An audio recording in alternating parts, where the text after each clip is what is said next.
Halo, perkenalkan nama saya Maria Yulianti, mahasiswa jurusan akuntansi di Universitas Mercu Buana. Pada kesempatan kali ini, saya akan membahas sebuah materi tentang peran bahasa Indonesia sebagai pengelola ilmu pengetahuan di era globalisasi. Tugas ini merupakan penilaian tugas besar 2 dari mata kuliah Bahasa Indonesia. Sebelum memasuki materi, mari kita bahas apa itu pengertian bahasa. Bahasa merupakan identitas bangsa Indonesia yang berguna sebagai sarana untuk menjalin komunikasi atau hubungan antara dua orang atau lebih, sehingga apa yang disampaikan dapat dipahami oleh masyarakat sekitar. Bahasa sangat berperan penting dalam keberlangsungan hidup. Tanpa melalui bahasa, manusia tidak akan mampu berkomunikasi dengan baik antar manusia lainnya. Selanjutnya, alasan saya memilih topik tentang peran bahasa Indonesia sebagai pengelola ilmu pengetahuan di era globalisasi, yaitu yang pertama, ingin mengkaji peran bahasa Indonesia dalam mengembangkan dan menyebarkan ilmu pengetahuan di era globalisasi. Yang kedua, ingin menganalisis tantangan yang dihadapi dalam upaya menjadikan bahasa Indonesia sebagai pengelola ilmu pengetahuan, terutama di ranah akademik dan ilmiah. Dan yang ketiga, ingin menyusun strategi dan solusi untuk memperkuat peran bahasa Indonesia sebagai bahasa ilmu pengetahuan, baik di tingkat nasional maupun global. Kemudian, apa saja pentingnya bahasa Indonesia dalam sebuah pendidikan dan penelitian? Dalam pendidikan, bahasa Indonesia digunakan sebagai bahasa pengantar dalam proses belajar mengajar di sekolah dan juga perguruan tinggi. Di tingkat penelitian, pentingnya bahasa Indonesia tercermin dalam kebijakan pemerintah yang mendorong publikasi riset dalam bahasa Indonesia. Hal ini juga diatur dalam Undang-Undang Nomor 24 Tahun 2009 tentang bendera, bahasa, dan lambang negara, serta lagu kebangsaan yang menegaskan pentingnya penggunaan bahasa Indonesia dalam berbagai aspek kehidupan, termasuk dalam dunia akademik. Lalu, apa saja peran bahasa Indonesia dalam mengembangkan dan menyebarkan ilmu pengetahuan di era globalisasi? Yang pertama, bahasa Indonesia membantu dalam menyampaikan hasil penelitian mereka kepada audiens lokal. Yang kedua, bahasa Indonesia membantu dalam mempromosikan keberagaman pengetahuan dan pendekatan ilmiah yang ada di Indonesia. Dan yang ketiga, bahasa Indonesia berkontribusi pada pengembangan ilmu pengetahuan yang lebih holistik dan juga inklusif.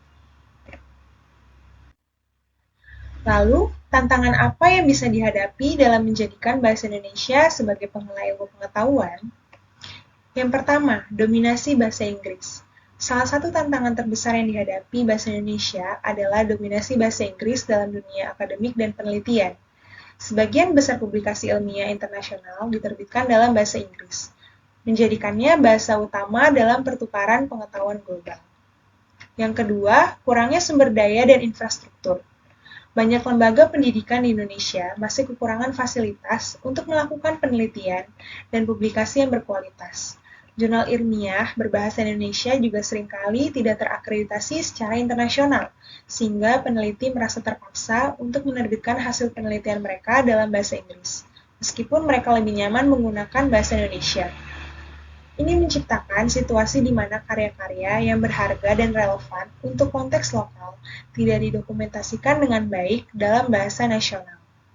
Yang ketiga, kesadaran dan pemahaman yang rendah. Banyak peneliti yang beranggapan bahwa menerbitkan karya dalam bahasa Inggris akan meningkatkan reputasi mereka dan memberikan lebih banyak pengakuan di tingkat internasional. Akibatnya, banyak hasil penelitian yang penting bagi masyarakat Indonesia tidak terpublikasi dalam bahasa Indonesia, yang mengurangi aksesibilitas informasi ilmiah bagi masyarakat luas.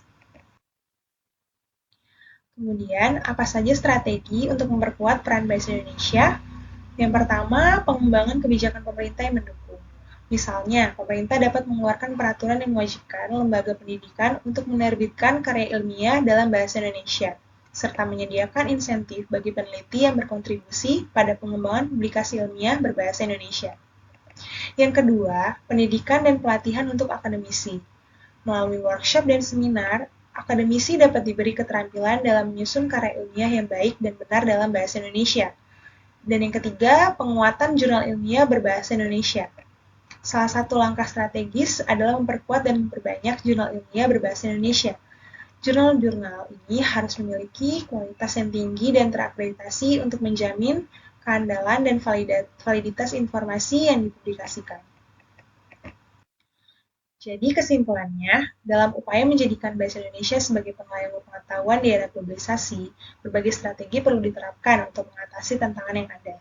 Pengembangan kebijakan yang mendukung, pendidikan dan pelatihan untuk akademisi, serta penguatan jurnal ilmiah berbahasa Indonesia adalah langkah-langkah krusial yang dapat meningkatkan kualitas publikasi ilmiah. Selain itu, kolaborasi antar instansi dan kampanye peningkatan kesadaran mengenai pentingnya penggunaan bahasa Indonesia dalam dunia akademik akan semakin memperkuat posisinya. Dengan demikian, keberhasilan upaya ini akan membawa dampak positif bagi perkembangan ilmu pengetahuan di Indonesia. Sebagai saran, tentu diperlukan juga bagi semua pemangku kepentingan, termasuk pemerintah, lembaga pendidikan, peneliti, dan masyarakat untuk secara aktif berkolaborasi dalam memperkuat peran bahasa Indonesia sebagai medium ilmu pengetahuan. Dukungan melalui kebijakan yang proaktif, penyediaan fasilitas publikasi yang berkualitas, serta peningkatan akses terhadap sumber daya ilmiah berbahasa Indonesia harus menjadi prioritas. Berikut merupakan daftar pustaka sebagai bahan dari referensi materi yang telah disampaikan. Demikianlah materi yang dapat saya jelaskan mengenai peran bahasa Indonesia sebagai pengelai ilmu pengetahuan di era globalisasi. Terima kasih.